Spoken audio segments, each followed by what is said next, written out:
Since Houthi militia coup in 2014, journalists and freedom of speech have been subjected of severe suppression by the rebels.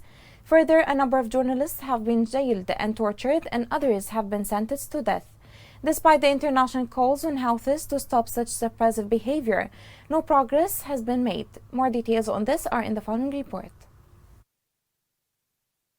Journalists in Yemen suffer a bitter reality and a real disaster as a direct consequence of the lack of respect for freedom of speech and fear of the press and journalists in particular. Moreover, Yemeni journalists face social difficulties. Since the Houthi coup, the situation became more complicated for journalists due to the iron grip of the Houthi group in its dealings with the media, which amounted to forcing them to publish propaganda that incites war.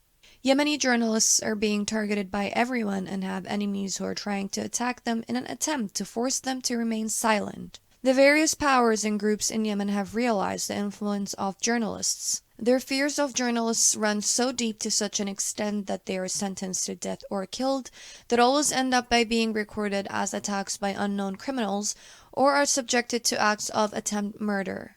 Since the start of the conflict in March 2015, it has been documented that about 357 human rights violations and abuse against journalists, including 28 killings, 2 enforced disappearance, 1 abduction, 45 physical assaults, and 184 arrests and detentions.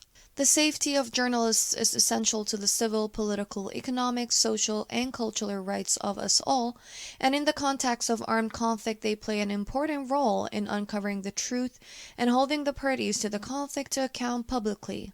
Even though journalists in Yemen continue to suffer, they still hope for a better life.